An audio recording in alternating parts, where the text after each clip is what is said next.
திரு ஷபீர், 2 கேள்விகள். ஒன்று, அதிமுகவை பலவீனப்படுத்தணும், 4ஆம் இடத்திற்கு தள்ளணுங்கிறது பாஜகவுடைய இப்போதைய இலக்காக இருக்கு. ஆனால் அதிமுகவுடைய வாக்கு வங்கியை தான் பெறணும் அப்படிங்கிறதும் பாஜகவுடைய நோக்கமாக இருக்குங்கிறதும் கடந்த காலத்தில் பேசப்பட்டது. நீங்கள் திரு எடப்பாடியை விமர்சிப்பதன் மூலமாக அந்த வாக்கு வங்கி மைக்ரேட் ஆகி பாஜக பக்கம் வந்துருமா அப்படின்றது ஒன்று. இன்னொன்று, அதிமுக பாஜக இடையேயான விமர்சனங்கள் கூர்மைப்படுகிற போது அது அதிமுகவுக்கு தானே லாபம். சிறுபான்மை மக்களுடைய வாக்குகள் இந்த பக்கம் நகர்வதற்கு வாய்ப்பு இருக்கா திமுக பக்கத்துல இருந்து? தமிழகத்தை பொறுத்த வரைக்கும் பாஜக என்றது தமிழக அரசியல் சூழல்ல பாஜக என்பது ஒரு ட்ரம்ப் கார்டு மாதிரி. இன்னைக்கு பாஜக யாரை எதிர்க்கிறதோ அவங்களுக்கு அரசியல் ரீதியாக ஒரு பலன் என்பது கிடைக்கும். அந்த பலனை இவ்வளவு ஆண்டு காலம் திமுக அறுவடை செய்தது. அந்த பாஜக எதிர்ப்புல தான் அவங்களும் வளர்ந்தார்கள், கன்சாலிடேட் பண்ண முடிஞ்சு. இன்னைக்கு அதிமுகவுக்குள்ள இருக்கக்கூடிய ஒரு உணர்வு என்னன்னா, பாஜகவோட கூட்டணிக்கு போனதுனால நாம் இழந்தது அதிகம், நமக்கு ஒன்றும் கிடைக்கல. இன்னைக்கு பாஜகவுக்கு ஓரளவுக்கு அவங்களுடைய வாக்கு சதவீதம் உயர்ந்து இருக்கிறது அப்படின்னா அதற்கும் அதிமுக ஒரு மிக முக்கியமான காரணம். கிராமந்தோறும் பாஜகவை அடையாளப்படுத்தியது அதிமுக. கடந்த என்னைக்கு அவங்க கூட்டணி வச்சாங்களோ அம்மையார் ஜெயலலிதாவுடைய மறைவுக்கு பிறகு பாஜக பல இடங்கள்ல பாஜகவுக்கு ஒரு அடையாளத்தை அதிமுகவோட கூட்டணியில இருந்ததுனால அவங்களுக்கு அந்த லாபம் என்பதை அடைந்திருக்கிறார்கள். இப்போ பாஜக நினைக்கிறது என்னன்னா, ஒரு அவசரம் அவங்களுக்கு தெரியுது. தமிழ்நாட்டில் வெஸ்ட் பெங்கால் மாதிரி நாம ஒரு எதிர்கட்சியாக அமர்ந்து விட வேண்டும் அப்படின்றது அவங்களுடைய எண்ணம், அவங்களுடைய நீண்டகால திட்டம்.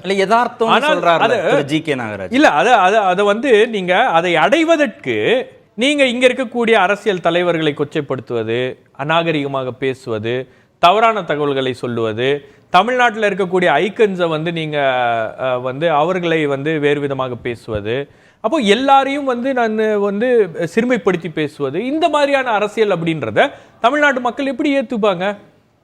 நீங்க யார்கிட்ட வேணா, அவர் என்ன சொல்றாரு, என்னை யாராச்சும் விமர்சிச்சா நான் திருப்பி இப்படிதான் அடிப்பேன் அப்படின்றாரு. இது அரசியல் கிடையாது. அடிக்கிறது அப்படின்றது உங்களுக்குள்ள இருக்கக்கூடிய இது பாஜகவுக்கு லாபத்தை கொடுக்கலன்னு முதல் கேள்விக்கான பதிலா வச்சுக்கோம். இப்ப ஏடிஎம்கே ரொம்ப விகரசா பாஜகவை அண்ணாமலை எதிர்க்கிறது, அதன் மூலமாக அவங்களுக்கு லாபம். ஏடிஎம்கேக்கு அது தேவைப்படுகிறது. அதனாலதான் சொன்னேன் நான் முதல்ல சொல்லும் போது, அண்ணாமலை லண்டனுக்கு போற ஒரு திட்டம் என்பது இருக்கிறது. எங்கேயும் இதுல ஒரு அண்டர்ஸ்டாண்டிங் வந்துடக்கூடாது அப்படின்றதுக்காக ஒரு விஷயம் பண்ணியிருக்காரு. 2வது, இபிஎஸ் அன்னைக்கு பாஜக கூட்டம் இருக்குன்னு தெரிஞ்சு அவர் இந்த கருத்துக்களை வெளியிடுறார். அண்ணாமலையை பர்சனலா பேசுனீங்கன்னா அவர் கண்ட்ரோல் இல்லாம அவர் பேசுவாரு, அவரை யாருமே தடுத்து நிறுத்த முடியாதுன்னு தெரியும்.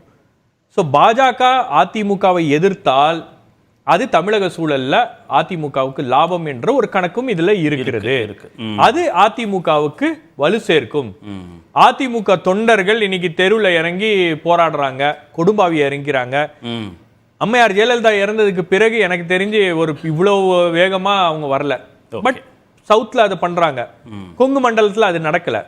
அப்ப இதெல்லாம் ஒரு காலகட்டத்துல உங்களுக்கு அந்த எதிர்ப்பு அப்படின்றது வலுக்கும் போது நிச்சயமாக அதில் அதிமுகவுக்கு ஒரு பலன் இருக்கும். திரு ஜி கே நாகராஜ், ஏடிஎம்கேக்கு லாபம் அதிமுக பாஜக முரண்பாடுனால, இதுல பாஜகவுக்கு என்ன லாபம்? இல்ல, நீங்க அவங்க தமிழிசை அவர்கள் சொன்ன கருத்து பத்தி அவங்க ஸ்ரீராம்கிட்ட கேள்வி கேட்டீங்க. அவங்க பேசுறது உட்கட்சி ஜனநாயகம், அது பாஜகவில் உண்டுங்க. அந்த மாதிரி பேச்சுக்கள் உண்டு. சொந்த கருத்தா, கட்சி கருத்து? உட்கட்சி நியாயமான கருத்துங்க. பாஜகவில் தான் உட்கட்சி ஜனநாயகம். அவங்க கேட்டது நியாயமான கொஸ்டின் தான் கேட்டிருக்காங்க. ஏன்னா மேடை பேச்சு என்பது வேறு, ஆனால் கள நிறுவனம், மேடை பேச்சுக்கு அப்புறம் கள நிறுவனம் மாறிவிட்டால், மாற்றத்தை கொடுத்தால், கள நிறுவனத்தை வச்சு தான் அரசு முடிவெடுக்கும். நம்முடைய பாஜக முடிவெடுக்கும். மேல் தலைமையும் அதுதான் முடிவெடுப்பாங்க, தேசிய தலைமையும் அதுதான் முடிவெடுப்பாங்க. களம் நிலை மாற வேண்டும். அதனால ஒரு தனிப்பட்ட முறையில் அங்கிருந்து டிக்டேட் பண்ணக்கூடிய அரசு அல்ல, நம்முடைய நிர்வாகம் அல்ல பாஜகவுடைய. அண்ணாமலை பேச்சை தான் கேட்பாங்கன்றீங்களா தேசிய தலைமை? களம் உருவாக்க வேண்டும், அந்த அளவுக்கு உருவாக்க, அதை நோக்கி தான் அண்ணாமலை அவர்கள் போறாங்க. அந்த மாற்றத்துக்கான களத்தை கொண்டு வர வேண்டும். வெறும் மேடை பேச்சாக இருந்தால் ஏற்றுக்கொள்ள மாட்டார்கள், களத்தை உருவாக்க வேண்டும். அதனால மனம், மொழி, செயல், இப்ப பேசுறாங்க, செயல்பாடு வரப்போகுது. நீங்க 2வது கேட்டீங்க பாஜகவுக்கு என்ன பலன் கேட்டீங்க. ஏடிஎம்கேக்கு லாபம், உங்களை எதிர்க்கிறதன் மூலமாக திமுக பக்கமே அக்குமுலேட் ஆயிருக்கக்கூடிய சிறுபான்மை மக்கள் வாக்குகளை இந்த பக்கம் நகர்த்த முடியும்னு ஏடிஎம்கேக்கு ஒரு கணக்கு இருக்கும், அதில் லாபம் கிடைக்கலாம். உங்களுக்கு என்ன லாபம் ஏடிஎம்கே இப்படி விமர்சிக்கிறது? 2026 திமுக வெர்சஸ் அதிமுக இருக்காது. திமுக வெர்சஸ் பாஜக வெர்சஸ் அதிமுக வெர்சஸ் தமிழக வெற்றி கழகம் வெர்சஸ் நாம் சீமான் 5 முனை கூட்டணி போட்டியாக இருக்கும். நிச்சயமா திமுகவுக்கு தானே லாபம்ன்றாங்க. எப்படி சொல்ல முடியும்? அது என்னன்னா, அது ஒரு வாரத்துக்கு முன்பாக நடந்த விவாதத்தில் வந்த செய்தி என்னன்னா, விஜய் கொடியை அறிமுகம் பண்ணார்லே அன்று நடந்த விவாதத்தில் திமுகவுடைய எதிர்ப்பு வாக்குகளை இந்த 4 பேர் பிரிச்சுக்கிறதன் மூலமாக டிஎம்கேக்கு தான் லாபம்னு சொல்றாங்களே. சிறுபான்மை ஒரு கட்சி விஜய் அவர்கள் இருக்கின்ற காரணத்தால் நிச்சயமாக சிறுபான்மை வாக்குகள் அவருக்கு பிரியும். அதுதான் திராவிட மாடல், இங்கே அப்படி தான் பண்ணி வச்சிருக்கிறாங்க. எந்த வேட்பாளர் எந்த சமுதாயத்தை சேர்ந்தவரோ அவருக்கு வாக்குகள் விழ வேண்டுங்கிற சிஸ்டத்தை உருவாக்கி வச்சுட்டாங்க. நிச்சயமா விஜய் அவர்களுக்கு பிரிகின்ற வாக்கு 80%, 10 ஓட்டில் 8 ஓட்டு நிச்சயமாக அது திமுக ஓட்டாக தான் இருக்கும். சர்வே எடுக்கப்பட்டிருக்கிறது, நாங்கள் முன்னாடி எடுத்திருக்கிறோம், அதெல்லாம் சொல்றோம். ஒன்று. ரெண்டாவது, அதனால எங்களுக்கு எந்த வகையிலும் பாஜகவுக்கு பாதிப்பு இல்லை. அது அதிமுக பாதிக்கப்படலாம், பாஜக ரெண்டா பிரிச்சிருங்க. திமுக எதிர்ப்பு வாக்குகள் ஒண்ணு, சிறுபான்மை மக்கள் வாக்குகளோட ஒன்று, அப்படிதானே பிரிச்சு பார்க்கணும். நீங்க சிறுபான்மை மக்கள் வாக்குகள் மொத்தமா விஜய்க்கு போயிடுன்றீங்க, ஏடிஎம்கேக்கு போகாதுன்றீங்க. 10 வாக்குகள் விழுகுது அப்படிங்கிறப்போ 8 வாக்குகள் நிச்சயமாக திமுகவுடைய வாக்குகள் விழுகும்.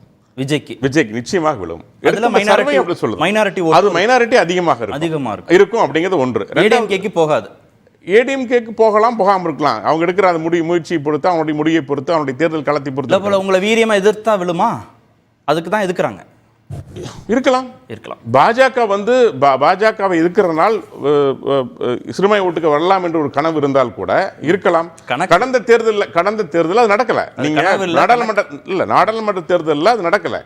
உள்ளாட்சி தேர்தலில் தனிச்சு நின்னாங்க, நாடாளுமன்ற தேர்தல் தனிச்சு நின்னாங்க. வாக்குகளை பெற முடிந்தாலும் பெற முடியல. அதனால அடுத்த 5 முனை தேர்தல் என்பது அது பாஜகவுக்கு ஒரு பலமானதாக அமையும் அப்படிங்கிறது தான் எங்களுடைய கருத்து. 26. ஓகே. திரு ஸ்ரீனிவாசன், 5 முனை போட்டி 26ல் சிறுபான்மை மக்களுடைய வாக்குகள் விஜய்க்கு தான் பெரும்பான்மையாக போவதற்கான வாய்ப்புகள் இருக்கு. இல்லை திமுக எதிர்ப்பு வாக்குகள் ஏடிஎம்கேக்கு பெருசா லாபம் இல்லை, ஆனால் பாஜகவுக்கு லாபம்னு ஒரு கணக்கு இருக்கு.